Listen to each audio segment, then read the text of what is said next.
స్వాగతం. ధూమ్ధామ్ ముచ్చట సమర్పిస్తున్న వారు శ్రీహరి పంచతులసి. ముచ్చట్లు షురు. అయితే మీరు ఏమనుకున్నా మంచిదే. నాకు ఒక అలవాటు ఉన్నదల్లా, ఏదన్నా సడన్గా దావత్లకు పోయి కడుపు నిండా అన్నం తిన్నాక కట్నం చదివిచ్చి పక్క పొంటి పెట్టిన సోంపు తీసుకొని బుక్కబుద్ధి అవుతుందల్లా. ఏనాడన్నా హోటళ్ళలో పోయినా కూడా గంతే. ఎంత తిన్నా లాస్ట్కు ఆ సోంపు నోట్లు వేసుకోకుంటే మనసున పట్టదల్లా. పండ్ల పని ఆ సోంపును పొట్లం కట్టుకోను ఇంటికి కూడా తీసుకోబోతున్నా. మీ దాంట్లో కూడా గిట్లనే ఎవరన్నా చేస్తారా నల్లా? సరే కానీ ఇప్పుడు అసలు ముచ్చట ఏంటిదంటే, గిట్లనే ఒక హోటల్కి పోయి తిన్నారోళ్ళ. వెనక షీర్ ఏమైందంటే, అగ చూడండి మీరే ఏమైందో. అయ్యో గీత అయింది.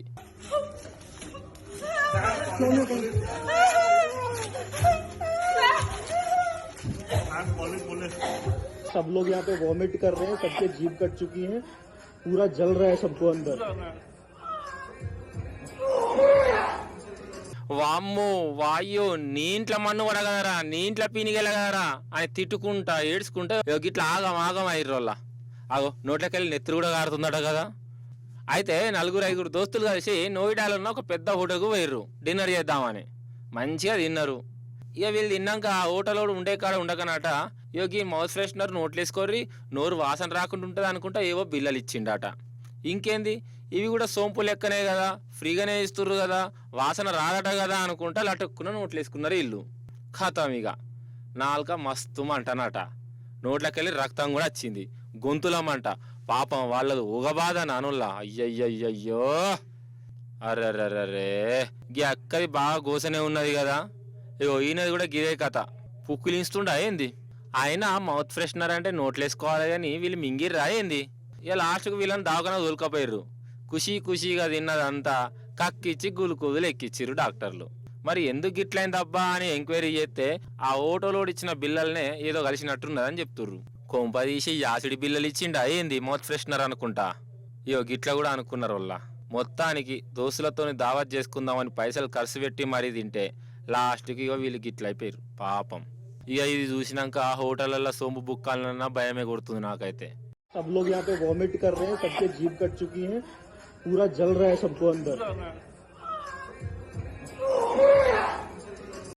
చూమంతరు కాలి, లంకె బిందెలు కాలి, జంబలకడి పంబ, గుప్త నిధుల కొంప, అదుపు అదుపు మంత్రాల పొదుపు, బాలక మేకపోతును బలియరా, బంగారు బిందెలు నీ సొంతమవునురా, లేనిచో నీ కొంపలో మంటలెల్లునురా. అయ్యో ఏందోలా గట్ల చూస్తాండ్రు. ఈ మంత్రాలు నావి కావు, ఒక ఊళ్ళో పెట్టుకున్నారు ఈ మంత్రాల పేరంటాం. ఎరికే కదా మన లోకము ఎంత ముంగిటికి పోయినా కొందరు మాత్రము వెనకెనకకే పోతుంటారు. అగో అసుంటోళ్ళే గీ లంకె బిందెల పుకార్లు తీసిర్రు. వెనక షీర్ ఏమైందో చూడాలి, మీరు చూసేయండి. ఇక వారోల్లా ఇగో ఇప్పుడు మనము జనగామ దగ్గరున్న పెద్ద పహాడు ఊర్లే ఉన్నమొల్ల. పెద్ద పహాడు శానా ముందు సూపోళ్ళు, తెలివిగల్లోళ్ళు అని పేరు కూడా ఉన్నది. సరే ఊరవతలకు పోదాం పాన్రి. అగ్గో తాడు నెత్తురు, ఇంకా కొంచెం ముంగిటికి పోదాము.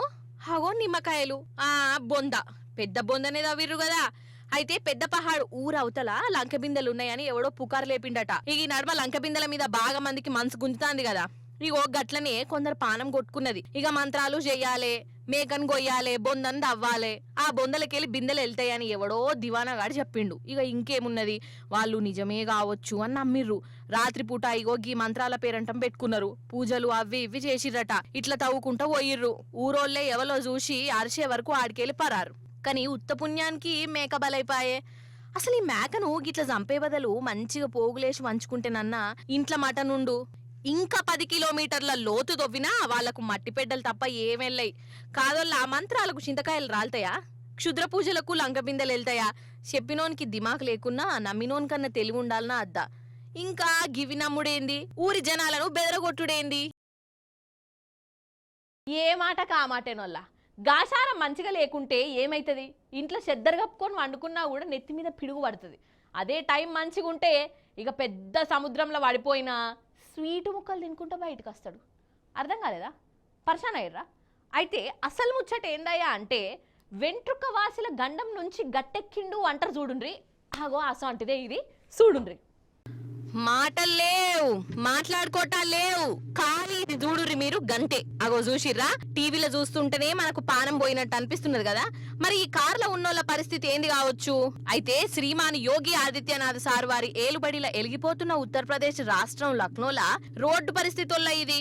అప్పటిదాకా మంచిగానే ఉండే రోడ్డు, కార్ ఇట్లా పోయింది, ఇగో లొంద వడనే పడ్డది. అగ చూడుర్రి వెనక పయ్యాలు అట్లనే ఉన్నాయి. ఈ కార్లో ఉన్నోళ్ళ పానాలకు జీవితానికి నడుమ ఒక్కటంటే ఒక్క సెకండే ఫరక్ ఉన్నది. ఒక్క సెకండు ఇటైనా అటైనా ఖతమే అయిపోవు. అంతేనా కాదా? ఇంకా నయమోళ్ళ ఇంట్లో కూర్చున్నోళ్ళకి ఏం కాలే, మెల్లగా బయటికి తీసిర్రు. కారు కూడా పడిపోతుంది అనుకున్నా, కానీ మెల్లగా బయటికి తీసిర్రు దాన్ని. నిజంగా నేనే గనక ఆ కార్లో ఉండుంటే గుండెపోటే అచ్చు కావచ్చు నాకైతే. ధూమ్ధామ్ ముచ్చట సహ సమర్పిస్తున్న వారు శ్రీహరి పంచతులసి. ఇవన్నట్టు ఇయాలటి ముచ్చట్లు. మళ్ళీ రేపు వస్తుంది కదా మీ మల్లీశ్వరి. అప్పుడు వచ్చేటప్పుడు ఇంకిన్ని ముచ్చట్లు తీసుకొని కలుస్తుంది మీ అందరినీ. అప్పటిదాకా మీరైతే చూస్తూనే ఉండు టీ న్యూస్. నేను ఉంటా మరి. నమస్తే, టాటా.